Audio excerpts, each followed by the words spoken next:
Hi friends, എല്ലാവർക്കും drive and ഫുഡിലേക്ക് സ്വാഗതം. അപ്പോൾ ഇന്നത്തെ ഒരു റെസിപ്പി എന്ന് പറയുന്നത് ഒരു ഈവനിങ് സ്നാക്കാണ്. അത് വേറെ ഒന്നല്ല, നമ്മൾ ഇഡ്ഡലിയോ അല്ലെങ്കിൽ ദോശയ്ക്കോ യൂസ് ചെയ്യുന്ന ആ മാവ് വെച്ചിട്ട് തന്നെയാണ് ചെയ്തിരിക്കുന്നത്. ഈസി ആയിട്ടുള്ള റെസിപ്പിയാണ്. അപ്പോൾ ആഴ്ചയിൽ ഒരു ദിവസമെങ്കിലും ഇഡ്ഡലിയോ ദോശയോ ഉണ്ടാക്കാത്തവർ ആരും ഉണ്ടാവില്ല. അപ്പോൾ അങ്ങനെ ഉണ്ടാക്കുന്ന ദിവസം കുറച്ച് മാവൊന്നും എടുത്ത് മാറ്റി വെച്ചതിന് ശേഷം ഇതുപോലെ ഒന്ന് ഉണ്ടാക്കി നോക്ക്. സൂപ്പർ ടേസ്റ്റിയാണ്, എല്ലാവർക്കും ഇഷ്ടം. അപ്പോൾ നമുക്ക് വീഡിയോയിലേക്ക് പോകാം. അപ്പോൾ എങ്ങനെയാണ് ഈ ഒരു സ്നാക്ക് തയ്യാറാക്കുന്നതെന്ന് നോക്കാം. ഞാനിപ്പോൾ അതിനായിട്ട് ദോശമാവ് എടുത്തിട്ടുണ്ട്. അപ്പോൾ ഈ ഒരു ദോശമാവ് എടുക്കുമ്പോൾ പ്രത്യേകിച്ച് അളവും കാര്യങ്ങളൊന്നുമില്ല. നമ്മുടെ കയ്യിൽ എന്തോരമാണോ ഉള്ളത് അത്രയും തന്നെ എടുക്കുക. ഇനി ഇതിലേക്ക് ചെറിയൊരു കഷ്ണം ഇഞ്ചി കൊത്തി അരിഞ്ഞത് ചേർത്ത് കൊടുക്കുന്നുണ്ട്. അതുപോലെ തന്നെ ചെറിയൊരു പച്ചമുളകും ചെറുതായിട്ട് അരിഞ്ഞത് ചേർത്ത് കൊടുക്കുന്നുണ്ട്. അപ്പോൾ കുട്ടികളൊക്കെ ഉണ്ടെങ്കിൽ ഒരുപാടൊന്നും ചേർക്കേണ്ട ആവശ്യമൊന്നുമില്ല. ഞാനിപ്പോൾ ചെറുതായിട്ട് തന്നെ ഒരു ചെറിയ പച്ചമുളക് ചേർത്ത് കൊടുത്തിട്ടുള്ളൂ. ഇനി അതിൻ്റെ കൂടെ തന്നെ ഒരു സവാള ചെറുതായിട്ട് അരിഞ്ഞതും കൂടി ചേർത്ത് കൊടുക്കുക. അതിൻ്റെ കൂടെ തന്നെ ഒരു ഫ്ലേവറിന് വേണ്ടിയിട്ട് കറിവേപ്പില ചെറുതായിട്ട് അരിഞ്ഞും കൂടി ചേർത്ത് കൊടുക്കുക. ഇനി നമ്മൾ ഇതിലേക്ക് ചേർത്തത് കായപ്പൊടിയാണ്. അപ്പോൾ 1/4 ടീസ്പൂണിൽ കുറച്ച് കായപ്പൊടി ചേർത്ത് കൊടുക്കുക. ഒരു 2 പിഞ്ച് അത്രയും മതിയാവും.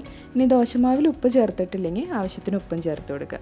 ഇനി നമ്മൾ ഇതിലേക്ക് ചേർത്ത് കൊടുക്കുന്നത് ഒരു വലിയ ടേബിൾ സ്പൂൺ റവയാണ്. അപ്പോൾ വറുത്ത റവയോ വറുക്കാത്ത റവയോ ഏതായാലും കുഴപ്പമില്ല. അതിൻ്റെ കൂടെ തന്നെ ഒരു ടേബിൾ സ്പൂൺ അരിപ്പൊടിയും കൂടി ചേർത്ത് കൊടുക്കുന്നുണ്ട്. എന്നിട്ട് നന്നായിട്ട് തന്നെ മിക്സ് ചെയ്തെടുക്കുക. നമ്മൾ ഇഡ്ഡലി മാവിൻ്റെ ആ പരുവത്തിന് ഒന്ന് മിക്സ് ചെയ്തെടുക്കാം. അത്രയും ലൂസ് ആവേണ്ട, കുറച്ചും കൂടി കട്ടിക്ക്. ഇനി നമ്മൾ ഇതിലേക്ക് ചേർത്ത് കൊടുക്കുന്നത് ഒരു 1/4 ടീസ്പൂൺ സോഡാപ്പൊടിയാണ്. അതും കൂടി ചേർത്തിട്ട് നന്നായിട്ടൊന്ന് മിക്സ് ചെയ്തെടുക്കാം. ഈ ഒരു രൂപത്തിന് വേണം നമുക്ക് കിട്ടാനായിട്ട്.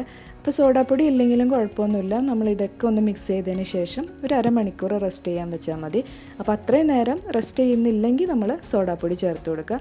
ഇനി നമുക്കിതൊന്ന് ചുട്ടെടുക്കാം. അപ്പോൾ ഇതെങ്ങനെയാണെന്ന് വെച്ചാൽ നമ്മൾ ഓയിൽ ചൂടായതിന് ശേഷം ഇതുപോലെ ചെറിയ സ്പൂണിലൊന്ന് കോരി ഒഴിക്കുക.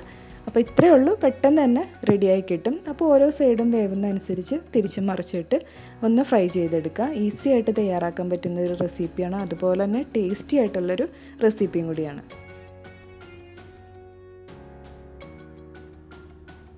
ഇതിപ്പോൾ ഓരോ സൈഡും റെഡി ആവുന്നതനുസരിച്ച് നമുക്ക് തിരിച്ച് മറിച്ചിട്ട് ഒന്ന് റെഡിയാക്കി എടുക്കാം.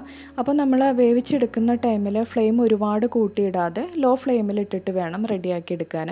അപ്പോൾ ദോശമാവ് ആയതിൻ്റെ പേരിൽ ഉള്ളു വെന്ത് കിട്ടിയില്ലെങ്കിൽ നമുക്ക് കറക്റ്റായിട്ട് ആ ഒരു ടേസ്റ്റ് കിട്ടില്ല. അപ്പോൾ ഫ്ലെയിം കുറച്ചിട്ടിട്ട് നന്നായിട്ടൊന്ന് കുക്ക് ചെയ്തെടുക്കുക. അപ്പോൾ ഒരുപാട് നേരമൊന്നും വേണ്ട, ഫ്ലെയിം കുറച്ചിട്ടാലും നമുക്ക് പെട്ടെന്ന് തന്നെ തയ്യാറാക്കി എടുക്കാൻ പറ്റും. അപ്പോൾ ഇത് റെഡി ആവട്ടെ.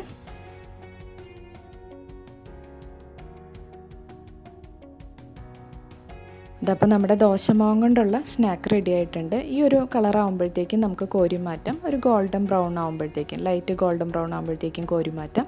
അപ്പോൾ ഇത്രയേ ഉള്ളൂ. പിന്നെ നമ്മൾ ഇതിലേക്ക് റവ ചേർക്കുന്നതുകൊണ്ട് ഒരുപാട് എണ്ണ കുടിക്കത്തൊന്നുമില്ല. അപ്പോൾ ഈസി ആയിട്ടുള്ള റെസിപ്പിയാണ്. പിന്നെ ഇതിൻ്റെ ഒരു കോമ്പിനേഷൻ എന്ന് പറയുന്നുണ്ടെങ്കിൽ തേങ്ങാ ചമ്മന്തിയാണ്. അപ്പോൾ അതും തയ്യാറാക്കി നോക്കുക. ഇതിൻ്റെ കൂടെ തന്നെ സൂപ്പർ കോമ്പിനേഷനാണ്. അപ്പോൾ ഇനി ഞാൻ ബാക്കിയുള്ളതും കൂടി ചുട്ടെടുക്കട്ടെ.